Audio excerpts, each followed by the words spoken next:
Hey friends. So I just finished doing a version of enemy that is part of the environment that allows us to destroy the enemy and to have basically battle damage. You can see the cracked glass here and the little explosion bits to that. And I thought I would share kind of how I got to making this happen. So let me just dig into this. So first off, we have, so you'll notice here that we have, these are enemies. And then underneath the enemies here, there are essentially, there's our environment. And in our environment, we have the broken version of the enemies. So when the enemies die, they will disappear with their explosion. And then it leaves like the environmental impact. Let me reload this because I just moved a bunch of stuff around. And so that's one part that I've talked about that before. That's basically just using enemies as sort of cover plates where you have the battle damage underneath. So building on that, we then basically also have what you saw here, right? Which is here as I'm apparently going through puberty again. So you'll notice that we're starting to see these, essentially we've got glass shards, right? And these are shooting out, and I'll show you how to do that in a second. And then we also have these decals for the bullet impacts. So decals, they're like stickers if you think of them that way. Okay, so the next thing is then when you'll notice that when we're shooting the glass, that the glass, we have these shards, we have a big explosion here with a little bit of light and a few other things, and I'll show you what that looks like. And then we have all these glass shards that are kind of flying through the environment, so they're super fun. So the way we did the glass shards is we came in here and we basically said, so each one of these is an enemy, and we have essentially basically a trigger that says, hey, look at the enemy's health. So we set the enemy's health to 800 in this case. Your mileage will vary depending on how much you want to, depending on how much damage your bullets do, how fast your weapons shoot, etc. But we set it to that. And then we said, hey, the moment that the health is less than 700, and so we start shooting a little bit, as it works for us, then we want to do a couple things. So one, we're gonna play a sound effect. So this is a little jingle of the sound for simulating the glass impact. And then we also are doing a couple other things. So one is, let me take a look here. So we got that. Okay. So, and then the other thing that we're doing is based on the same logic, which is just evaluating the health of the boss. So we basically just essentially every 50 points of health that's lost for the most part, we then re-trigger each one of these events. And so one of them is what we call the glass shard effect, right? So, and here you can see if we shoot the top, here, go back down here. So if we shoot the top, we basically have we have an emitter, which is an effects particle that then is sort of simulating the bullets impacting the glass and then the glass shards shooting into the environment. And so what we do is we've got a bunch of these as well. And each one of these is then just hooked up to that. So you get the sound effect and you get the effects. And that effects, just so you can take a look at it, is glass shard 01 medium. And that is, if you come over to the particle system, come down. It's always a good idea to name your particles similar to your assets. And here you can see essentially we have a small texture sprite. We made it additive blending to give it more of a glowy effect as they stack. And then essentially you can take a quick look here. We don't do a fade out, but you could if you want it.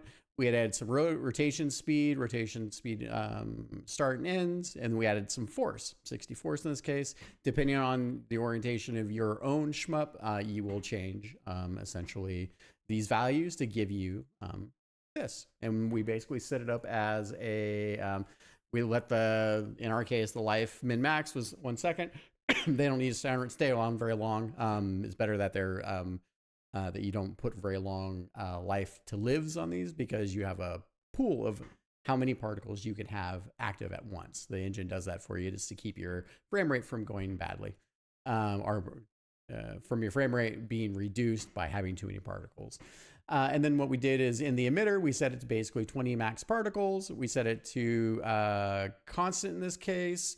It could just as well be burst. And then we set it up as a box shape type. So that gave, and then we tweaked it a little bit because I wanted to mostly have them always shooting to the right, because you're shooting the wall from the left. And then we had a velocity min max, and we added a spread to that. So you can always pause the video and go back through these. And okay, so we're triggering those each time. And then the last thing that we did is, this was a little bit tricky, is I wanted to get the glass shards, as you can see here. So you can see these glass shards, and they kind of refresh every second here. And the way we did that is we basically created an enemy. See the enemy here? And this enemy essentially has a particle added. So I added the particle, and the particle is called glass shatter hole 01. The emission is all the time. In our case, you can choose the rendering back or forward. It doesn't really matter in this case, but you'll notice also that so each one of these enemies, it's an enemy type, and we've set the enemy type to be invisible, but it still plays its particles, which is very, very cool. So you can see here, if I make a copy of this, and maybe just bring this down over here. There we go. And you'll notice here, you can see the shards. We have 2 shards here. And so what I wound up doing with this, and that's is glass cracks. I made it a really a small enemy. And then if we go down to glass shatter hole in this case. So I went with a box shape as well. I set the Z of that, which winds up being, I think, more in the vertical axis. You always have to play with your numbers a little bit. And you can see here, it gives us a little bit of variety in the shatters, which is pretty cool. You can play with those as you see fit. We also made this an additive blended particle, just meaning that there's no alpha layer, and then the background of your particle sprite is solid black. The engine then knows to switch that to additive blending, which means that every time something draws on top of it, it will get brighter because it's additively blending towards the white space. All right, and so what I did is I set the size to basically this. You'll find out what works for you. Life min max was 10 seconds. We don't really need to hang on it too long. Again, efficiency is important there. And then here, no color over life. It doesn't matter anyways because you don't have an alpha channel. And then we set it to 2D. And then we set max particles in our case to 3. You can always set it to more, to sort of fit your own aesthetics. And then we set it to constant and infinite. No reason not to in this case, because essentially what we're doing, I'll show you that in a second here, because we have some emission directions bits here. So again, you can stop it there. And so the trick here is that we basically say, under the same logic we were using, where we say, hey, the enemy's HP is less than 700 when it falls beyond that that health number. Then we have the fake enemy here that is also attached to the main enemy here. That's the glass window. And then the important part here is that you want to make sure with your glass enemy types that you've checked if killed kills all attached entities. And so all we did, as you can see here, they're all attached here. And when we shoot, you can, it's because I had the extra one here. Boop, get rid of that. So, and that I really want to make sure that when we destroy the window, that then the window gets rid of all of the glass shatter particles. And that was a little bit tricky. So that's why I wound up needing to hook that in. What we wound up doing is we basically just added 4 of these because that was about visually, as you can see here, like, if I were to do this, you can just get a sense. So because it's randomized, you'll notice that the that the shatter particles, which this guy should be over here a little bit more. Come on, you got this. You got this. Come on. So side effect. I got my stuff on here.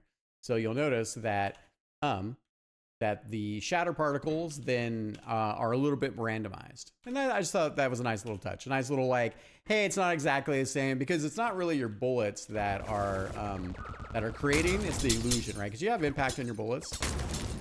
Yeah. So I think that is pretty much it. So it's a combination of here at the end, just pointing out again. So we have a series of enemies. So you have the main window of the enemies. You have the background, which has the broken shards. And then you have essentially sound effects, if you want to do that as well. And then you have essentially the effects emitters, right? So your effects emitters, based on the trigger on the enemy's health, will then trigger your effects emitter to do the glass shards, which I walked you through already. And those also then trigger the glass cracks here. And then at the very end, when the enemy is dead, because the enemy has been destroyed, it will then remove anything that's attached to it. So, and that's pretty much the gist of it. So yeah, if you have questions, let me know. Otherwise, thanks for watching. We'll see you next time.